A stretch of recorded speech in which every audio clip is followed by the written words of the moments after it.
नमस्कार। जय भीम, नमो बुद्धाय, जय जोहर। साथियों, आज देश भर में एक माहौल बना दिया गया डर का, क्योंकि भारत लोकतंत्र के चार मजबूत स्तंभ है: कार्यपालिका, न्यायपालिका, विधायिका और मीडिया। ये चार लोगों पर 10% स्वर्णों का कब्जा है, ब्राह्मण और बनियों का। 90% लोग वंचित और शोषित है: दलित, आदिवासी, पिछड़े, माइनॉरिटी, क्षत्रिय समाज। ये पूरी तरह से उनका शिकार हो रहा है। जैसे कि आज बात की जाए, किसान आंदोलन कर रहा है एमएसपी के लिए कि हमें मिनिमम प्राइस मिले। कोई भी हम फसल उगा रहे हैं उनके लिए भी आंसू गैस और लाठीचार्ज हो रहा है। वक्फ बोर्ड के लिए जो मुस्लिमों के साथ भी अन्याय हो रहा है। जैनियों का गिरनार में जो तीर्थ स्थल है उन पर भी उनके साथ अन्याय किया जा रहा है। छात्रों को नौकरी मांगने पर लाठीचार्ज किया जा रहा है। आदिवासियों के जंगल उजाड़े जा रहे हैं। तो 10% लोगों ने पूरे देश में हाहाकार मचा दिया है। ये बहुत एक सोचने वाली विषय है। अब बात करते हैं बौद्ध गया पर आंदोलन दिन बर दिन बढ़ता जा रहा है और राष्ट्रीय स्तर पर पहुंच रहा है। जैसे कि बौद्ध गया बौद्ध विहार, तथागत बुद्ध को वहां ज्ञान प्राप्त हुआ एवं सम्राट अशोक ने उनका निर्माण करवाया था। तो 1947 और 1950 के बीच में 3 साल का जो डिफरेंस रह रहा है, उस समय कोई ऐसा एक्ट बना नहीं था। तो एक एक्ट बनाया गया था 1949 बीटी एक्ट। इसका मतलब ये होता है कि 9 लोगों की नियुक्ति की गई थी, 4 हिंदू और 4 बौद्ध, और इसमें एक जिला मजिस्ट्रेट जो बिहार का रहे, 9 लोगों की। अब 1950 में भारत का संविधान लागू हो गया, तो बौद्धों की विरासत बौद्धों को सौंप देनी चाहिए, क्योंकि बौद्ध एक वास्तविक है, बौद्ध एक वैज्ञानिक पर चलने वाला है और बौद्ध विश्व भर में फैला हुआ है।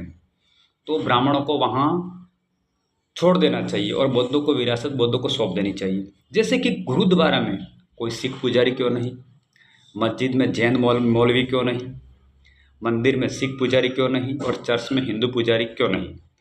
ऐसी क्या जरूरत है कि बौद्ध विहार में ब्राह्मण पुजारी जरूरत पड़ रही है और पूरा ब्राह्मणीकरण कर दिया है वहाँ पर। तो हो सके जल्द से जल्द सरकार को एक्शन लेकर बौद्ध विहार को सौंप देना चाहिए बौद्धों के हवाले। और हमें इतिहास में ये पढ़ा गया कि नालंदा, उधमगिरी, विक्रमशिला, तक्षशिला जैसे बड़े बड़े विश्वविद्यालय से वो मुगलों ने जलाए। मुगलों को तो देश पर राज करना था, मुगलों को किताबी ज्ञान से कोई लेना देना नहीं था। फिर भी हम मान लेते हैं कि मुगलों ने जला दिया, तो आज बौद्ध विहार में घुसे हुए वो मुगल है कि कौन है, हमें ये समझना पड़ रहा। यानी कि पूरी तरह से हमें गुमराह किया जा रहा है कि मुगलों ने किया। मुगलों ने जहाँ तक हो सके वहाँ उसकी तोड़ा नहीं होगा, लेकिन अगर थोड़ा होता तो मुगलों का दरबार, मुगलों का ही वहाँ आक्रमण होता बौद्ध विहार में। ये भी एक बात से हमें समझा जा सकता है।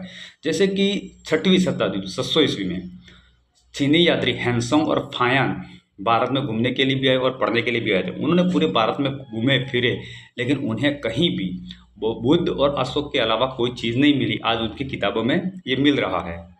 ये बड़ी एक विडंबना है हमारे समाज के लिए और सबके लिए। जैसे कि टीवी, अखबार, मीडिया पर लोग भरोसा नहीं कर रहे हैं, क्योंकि उसमें 95% जातिवाद पत्रकार बैठे हुए हैं, क्योंकि उसमें सत्ता की ही बात कर रहे हैं और ये बाकी चीज़ें नहीं दिखा रहे हैं। जो आज व्हाट्सअप, इंस्टाग्राम, ट्विटर, यूट्यूब वगैरह जो सोशल मीडिया है, उनसे हमारे लोगों की जागृति बढ़ रही है। पहले हमारे लोगों के अंदर इतनी जागृति नहीं थी, लेकिन जागृति बढ़ रही है। लेकिन एक्स ट्विटर हैंडल में एलन मस्क ने एक ग्रोक एआई लॉन्च किया, जो किसी भी सवाल का जवाब दिए तो खुला स्पष्ट जवाब दे रहा, जिससे मोदी सरकार भी डरी हुई है।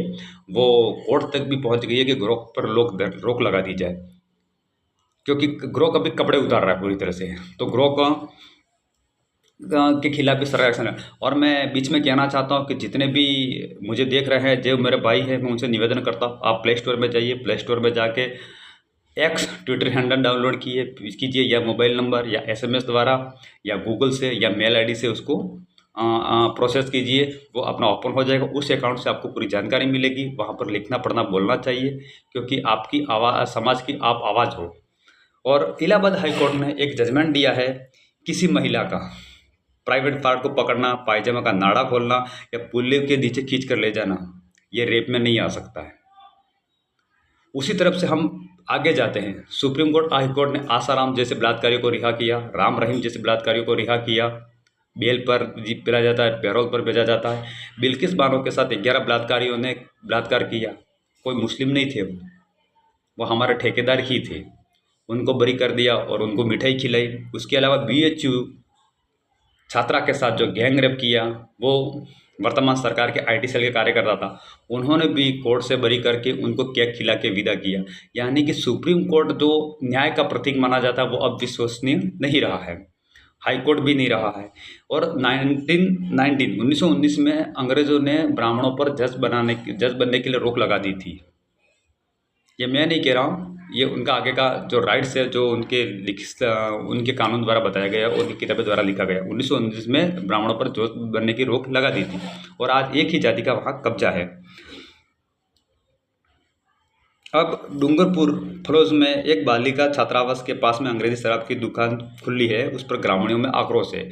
ग्रामीणों का कहना है कि जब हमारी यहाँ बच्चियाँ पढ़ रही हैं, कोई शराब पीने के लिए आए तो हमारी बच्चियों के साथ हरकत कर सकता है, तो सरकार को एक्शन लेना चाहिए कि इसे हटा के कहीं और शिफ्ट की जाए। उसमें MLA उमेश डामोर जी ने भी जाके ताला भी लगाया था और तथाकथित वापस प्रशासन के लोगों ने खुलवा दिए। बिल्कुल सरासर गलत नहीं होना चाहिए। जैसे कि हम एक सवाल सरकार से पूछना चाहिए कि दलित आदिवासी के मोहल्ले में दारू के अड्डे क्यों चलते हैं? दलित आदिवासी के मोहल्ले में चिकन मटन की दुकान क्यों होती है? दलित आदिवासी के मोहल्ले में ही आमलेट की लारी क्यों होती है? दलित आदिवासी के मोहल्ले में ही क्यों वो जुआरी होती है? इन दोनों समाज में क्यों नहीं? मैं जहाँ तक स्वर्णों का मोहल्ला देखता हूँ वहाँ तो बिल्कुल नीट एंड क्लीन होता है, हाई प्रोफाइल सिक्योरिटी होती है, अंदर बड़े अच्छे टेम्पल होते हैं। ये हमारे मोहल्ले में क्यों? ये हमारे लोगों को समझना चाहिए, ये हमारे विनाश के कारण बना रही है और ये हमारे लोगों को जल्द से जल्द समझना चाहिए हमारे पीछे कौन खड़ा है। जैसे कि यूपी में अम्बेडकर नगर में एक बुलडोजर चलाया जा रहा है, क्योंकि लॉ एंड ऑर्डर तो फेल है यूपी के अंदर और बाबा योगी जी का बुलडोजर चल रहा है, तो बस्तियों पर बुलडोजर चलाया जा रहा है। बुलडोजर तो किसी स्वर्णों के तो होंगे ही नहीं, घर पे चल रहे होंगे। अगर बस्तियाँ होगी तो दलित आदिवासियों की बस्ती होगी, वो पूरी तरह से उजाड़ी दे रही। उसमें कक्षा दूसरी पढ़ने वाली बच्चियाँ अपनी पुस्तकें लेके भाग रही है। उससे भी सीखा जाता है कि आज कितना हमारा समाज पढ़ने के लिए उतरा। पहली पीढ़ी के लोग हमारे लोग स्कूल में जा रहे हैं, अब स्कूल में जाने लगे, सरकार की बौखलाहट शुरू हो गई है। बहुत एक दुखनी घटना है। और BHU के एक PhD छात्रा हैं शिवम सोनकर, जो सामान्य वर्ग से फाइट किए हुए हैं, द्वितीय स्थान रहा है उनका, एवं 3 सीटें खाली, उनको वहाँ पर जाने नहीं दिया जा रहा है। तो ये जातिवाद नहीं है तो क्या है? ये जातिवाद नहीं है तो क्या है? क्यों नहीं जाने दिया है? क्यों हमारे लोगों को रोका जा रहा है पढ़ाई के लिए? क्योंकि 1700 सदी के अंदर कोई भी डेटा चेक कर लो कि दलित आदिवासी पिछड़े सूत्र को पढ़ने का अधिकार नहीं, तो ये तो बहुत अच्छा हुआ। समय रहते हैं 1700 ईस्वी के बाद में इस देश में अंग्रेज़ों का आना होता है, तो 19वीं सदी में लॉर्ड मैकॉले विलियम बेंटिंक द्वारा शिक्षा प्रणाली लाई जाती है, तो जिसमें राष्ट्रपिता ज्योतिबा फुले, राष्ट्रमाता सावित्रीबाई फुले एवं बाबा साहब अम्बेडकर जैसे लोग पढ़ते हैं और संविधान में हमें हक देते हैं, जो हम आज पढ़ लिख कर आज बोल रहे हैं। ये भी हमारे लोग हक खत्म कर रहे हैं। ये बहुत बड़ी सोचने वाली बात है और बहुत एक बड़ी विडंबना है। और जैसे कि आज सरकार को ये बताना चाहिए कि 2013 लोगों को ये सवाल पूछना चाहिए कि 2013 में भारत पर कितना कर्जा था और 2025 में कितना कर्जा है। 2013 में भूखमरी क्या थी भारत में और 2025 में भूखमरी क्या है। IIT, NIT, IIIT, एम्स कितने खोले, सरकारी चीज़ें कितने को बढ़ावा दिया, हमारे लिए क्या डेवलपमेंट किया। लेकिन सरकार ये नहीं बता रही है। सरकार ये बता रही है कि हमने 7,500 करोड़ रुपए कुंभ के मेले में खर्च किए। हिंदू धर्म खतरे में, हिंदू धर्म की लड़ाई है। अब भी एक फिल्म बनाई गई है छावा, छावा को लेकर देश में विवाद हो रहा है। ये 500 साल पुरानी, 400-500 साल पुरानी बात है। वो पुराने गड्ढे क्यों खरोच कर बाहर निकाले जा रहे हैं? ताकि देश में माहौल बने एक दंगे का, क्योंकि देश आगे डेवलप कैसे करेगा। जैसे कि डीपसीक, ChatGPT जैसे अमेरिका और चीन ने बनाया, सुनीता विलियम्स जैसी 8-9 महीने से फंसी हुई आज स्पेसएक्स जैसे भारत उसे वापस धरती पर लाए।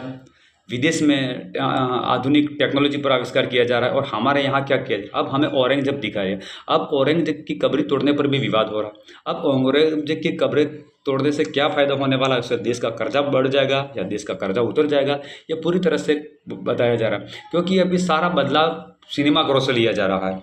अब हमें छावा में औरंगजेब का समर्थक नहीं कर रहे हैं। औरंगजेब एक क्रूर था, वो गलत था, पर यह लड़ाई न धर्म की थी न भगवा की लड़ाई थी। ये लड़ाई थी एक गद्दी की थी और एक सिंहासन की थी और एक राज्य की लड़ाई थी। तो हमारे समाज के धर्म, हिंदू धर्म के ठेकेदार ने उन्हें भगवाकरण दे दिया, धर्मीकरण दे दिया। अगर यही सब था तो मुगलों के दरबार में, अकबर के दरबार में 9 रत्न में 4 नवरत्न कौन थे? राघव चेतन कौन था? ये सब कौन थे? अगर छत्रपति शिवाजी महाराज का राज तिलक रोकने के लिए किसने मना किया? संभाजी महाराज की हत्या कर दी गई, टुकड़े उनके नदी में फेंक दिए गए, तो उनको वापस जोड़ के उनका अंतिम संस्कार करने वाले महार समाज के गणपत महार थे, उन्हें फिल्म में क्यों नहीं दिखाया गया? और संभाजी महाराज की मृत्यु के बाद में बाजीराव पेशवा का राज आता है, वो क्यों नहीं दिखाया गया? इतिहास में वो क्यों नहीं दिखाया गया? जो सच था इतिहास में वही क्यों दिखाया गया जो दिखाना चाहिए? यानी 50% सही दिखाया गया, यानी 50% छुपाया क्यों गया? क्योंकि बाजीराव पेशवा ब्राह्मण समाज से आते थे, पेशवा राज उनका आया और अंतिम संस्कार किया, महाराव ने किया है, उनका क्यों नहीं दिखाया गया? ये पूरी तरह से ब्रेन वॉश किया जा रहा है। हमारे लोगों को समझना चाहिए, जागना चाहिए, सोचना चाहिए, इतिहास पढ़े, अपने पूर्वजों को जाने, अपने इतिहास जाने। फिल्मों में आकर कहीं दंगे मत करें, ये आपका करियर ख़त्म हो सकता है, आपके घर बार बिक सकते हैं, आपका बच्चों का भविष्य ख़त्म हो सकता है। इसलिए किसी पर भरोसा ना करें, पहले अपने महापुरुषों पूर्वजों को पढ़ें। हमारी लड़ाई शिक्षा, स्वास्थ्य, रोजगार की है। ये वर्तमान सरकारें हमें वोट लेते समय हिंदू मानती है और दंगे कराने समय हिंदू मांगती है। जब आप उनके यहाँ पर हक मांगोगे, नौकरी मांगोगे, तो आपको दलित, जातिवादी कहा जाएगा, आदिवासी, नक्सली कहा जाएगा और आतंकवादी कहा जाएगा, जिहादी कहा जाएगा और खालिस्तानी कहा जाएगा। हमारी लड़ाई शिक्षा, स्वास्थ्य, रोजगार की है। जागृत रहिए, बच्चों को पढ़ाइए, लिखाइए। हमारी लड़ाई शिक्षा, स्वास्थ्य, रोजगार की है। हमारे महापुरुषों ने यही लड़ाई लड़ी है, क्योंकि दलित, आदिवासी, पिछड़े किसी को कानून हाथ में लेते नहीं है, किसी की हत्या, शोषण कर नहीं सकते, क्योंकि ये इस देश के मूल निवासी हैं। जय भीम।